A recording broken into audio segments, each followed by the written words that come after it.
This has been a very challenging 3 weeks for our congregation. 4 beloved parishioners have died, 2 of them rather unexpectedly. Over the years, each of them has, in their own way, gifted our church with their time and their talent and their presence. Doug and Don, Jan and Martha will all be sorely missed. Like all religious communities, we have a variety of ways to ritualize death and express our grief. Most of our parishioners, though not all of them, choose to be cremated. Many of them have their ashes scattered in our memorial grounds out back. Sometimes memorial services are held here and somewhere up north as well. Sometimes just here, sometimes just there. Sometimes we conduct a service at Shell Point. When a funeral is held here, the family is offered a small reception after the service to be held in Fellowship Hall. If they wish, a group of church members, mostly women, prepare light refreshments and coffee or punch so that folks have an informal opportunity to offer condolences to the family, to share stories, to comfort one another. The loosely organized group that hosts these receptions is known as the Martha Committee, and it is named for the hard-working sister in today's gospel story. The women on our Martha Committee create a comforting environment for grieving families and their friends. They are often commended for their good work, and well they should be. It is one of the most important outreach efforts of our congregation. Their namesake, on the other hand, the biblical Martha, is usually criticized when people read this passage. Martha, they say, just doesn't get it. She's doing the wrong thing. Instead of making dinner, she ought to be out there listening to Jesus. Unfortunately, I think such comments miss the point of Luke's story. And frankly, I think it's time that we give poor Martha a break. Let's begin by noting the larger context. I don't think that it is mere coincidence that Luke places this story right after the parable of the Good Samaritan. I think he very intentionally pairs them together. While at first glance they may seem to be totally unrelated, I think at core these two stories are about exactly the same thing. In case you weren't here last Sunday, or you have forgotten, or odd enough, it may be the case you've never heard the parable of the Good Samaritan, let me remind you what that story is. It's about a traveler on the Jericho road, a very dangerous road, who gets beaten and left for dead by robbers. 3 people come along and see him lying in a heap by the road. The first 2, a scribe and a priest, pass him by. They are focused on getting to Jerusalem and undertaking their official responsibilities, leading worship in the temple, teaching, doing the things that good religious leaders do. And they are afraid that touching a dead man, for they think that the one who has been beaten is dead, would disqualify them from their jobs. You were not allowed to lead worship in the temple if you had touched someone who was dead. The third who passes is the infamous Samaritan, one who would have been roundly hated by those who heard Jesus' story. And while he no doubt has responsibilities as well, he stops. He checks on the wounded man, finds that he's alive, and so anoints him with wine and oil to help heal his wounds. He carries him to safety. He pays for his care. Jesus commends the Good Samaritan, commends his efforts. Luke then immediately shifts the scene, and we find ourselves in Bethany, a town outside of Jerusalem. It is a place that Jesus has visited often. Mary and Martha are more than likely personal friends who put him up every time he's near Jerusalem and needs a place to sleep.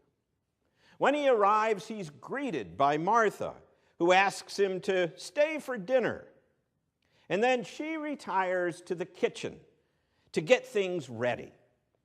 Her sister, Mary, stays in the front room and sits at the feet of Jesus, listening while he tells his story and offers up words of wisdom. The fact that Mary isn't out helping with supper eats away at Martha. She'd love to be listening to Jesus' stories. There's nothing she likes better than listening to Jesus' stories, but somebody's got to make the falafel and the olive tapenade. Somebody's got to set the table and fold the napkins and pour the wine. Finally, it gets to be too much. So she wipes her hands on her apron and she comes out to complain. "I could really use some help in here," she says to her sister. And then turning to Jesus, "Can't you tell her to give me a hand?" "Oh, Martha, Martha," says Jesus, "you're worried and distracted by so many things. There is one thing needed, and Mary has chosen the better part." Now, traditionally, folks have zeroed in on the second part of what Jesus says. It must be, folks have said, that Martha is being criticized for banging pots around in the kitchen while Mary is paying attention to Jesus. And Mary has clearly chosen the better thing, such folks say. But I don't think that's it at all. What Martha is doing is a very good thing.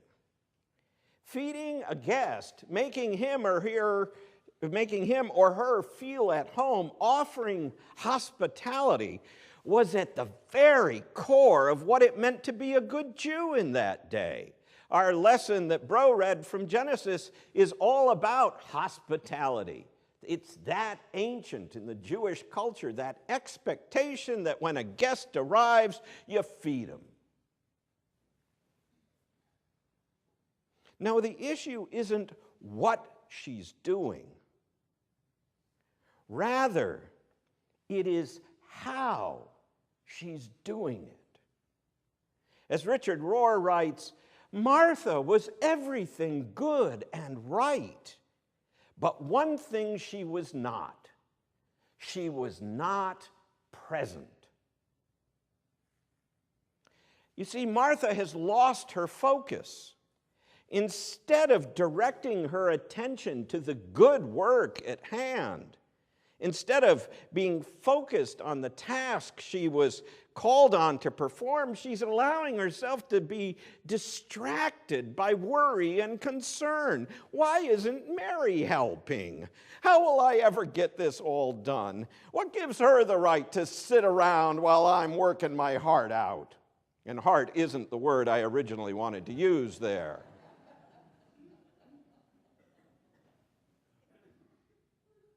You see, it is the same issue that confronts the three travelers in the story of the Good Samaritan.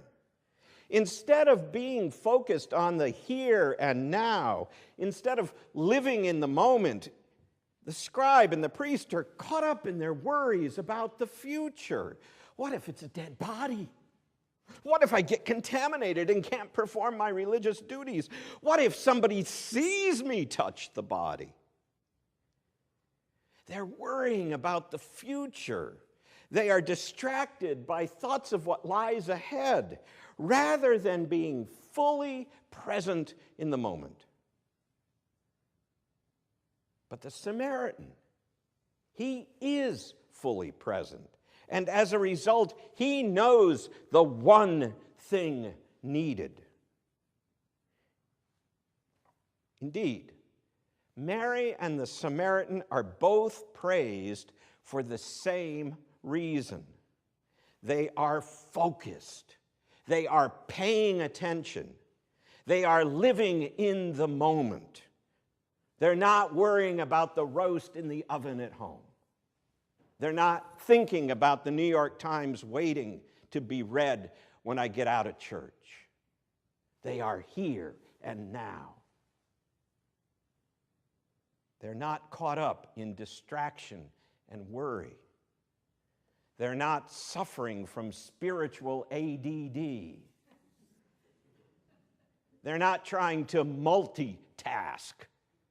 If Jesus were to come back right here and now, the one thing he'd probably criticize us for the most is multitasking.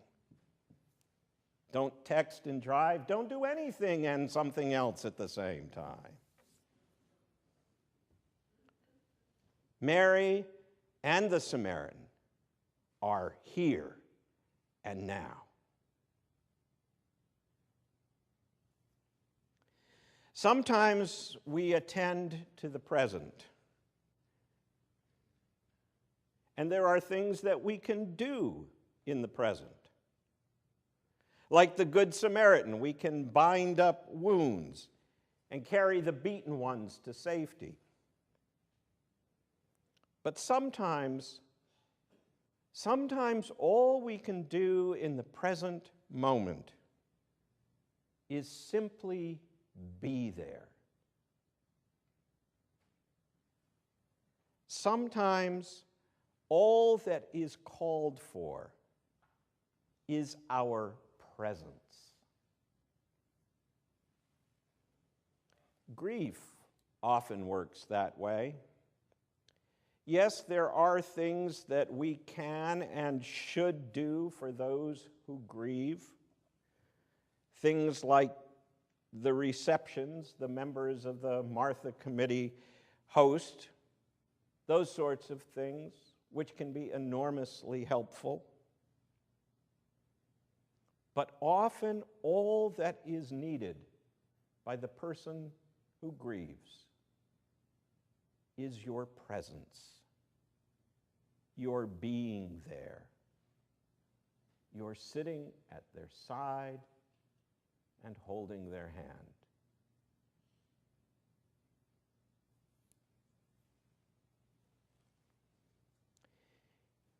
Even as we grieve the recent loss of several of our members and friends, others around the world continue to move through their grief from earlier losses.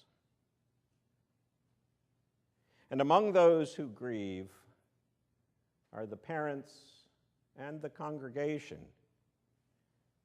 of Trayvon Martin. Regardless of your opinion of the outcome of George Zimmerman's trial, regardless of your understanding of the role that race played in that tragic death, how can you not help but relate to the simple reality that a mother and a father and a whole church family is grieving the death of a 17-year-old boy.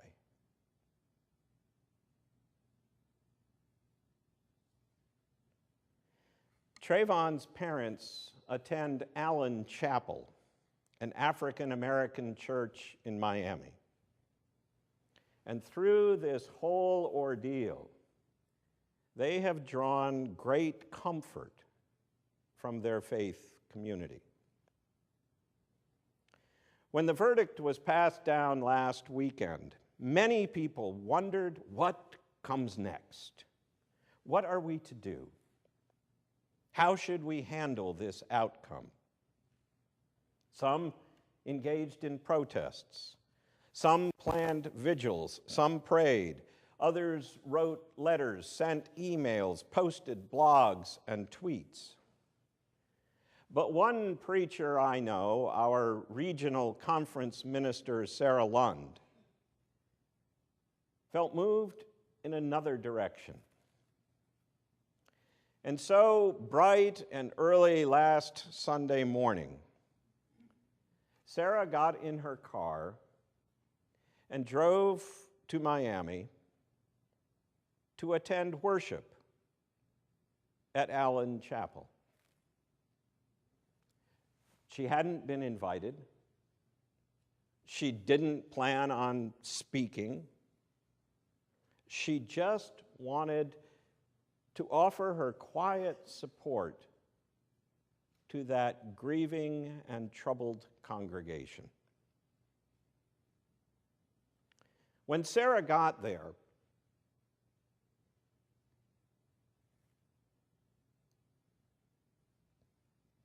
she discovered that outside of the media, she was the only white person at worship that morning.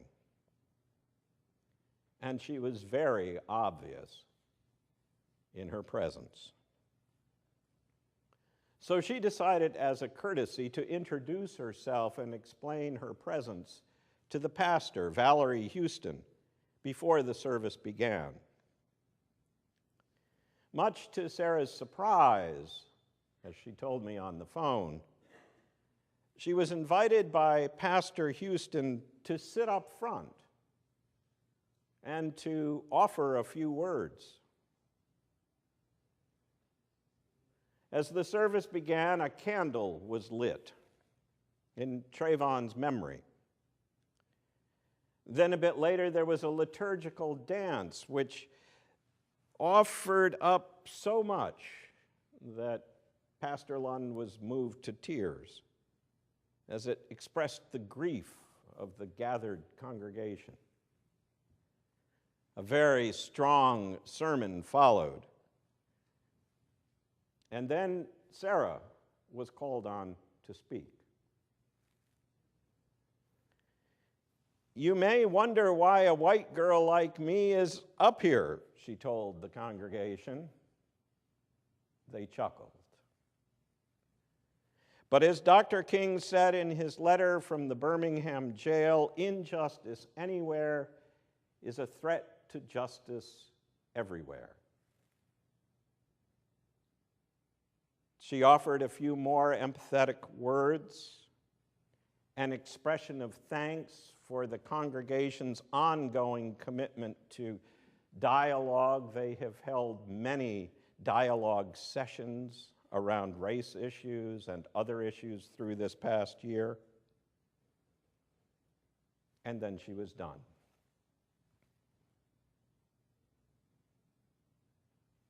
The congregation stood and applauded. No doubt her words, but I suspect more importantly, her simple presence. The simple fact that she cared enough to be there.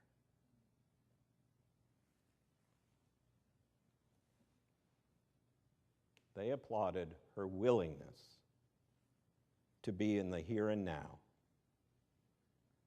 her willingness to share the moment.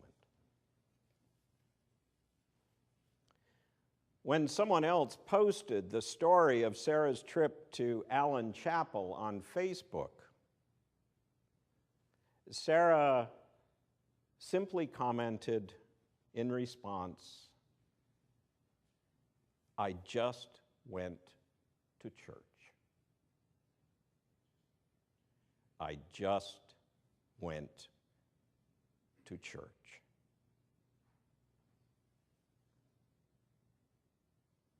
At the time, in the moment, it was the one thing needed. And that, sisters and brothers, that is all God ever expects from any of us. To be present in the moment so that we might do the one thing needed. Amen.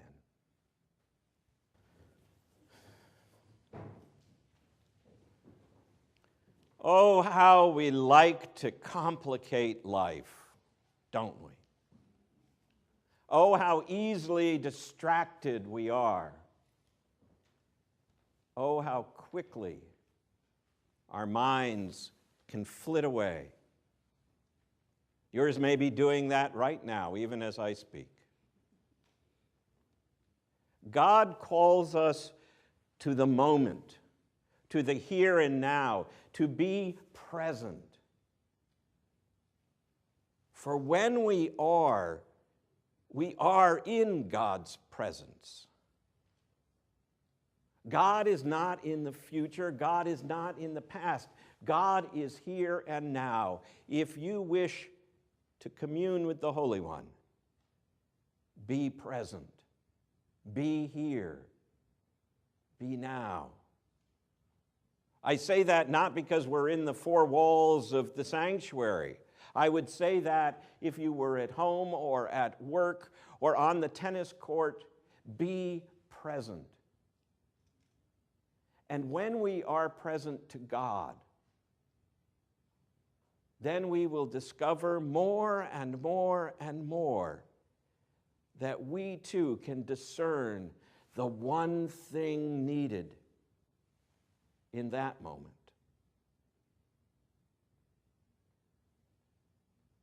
Martha's a good person. She just needed to pay attention. Give her a break. Amen.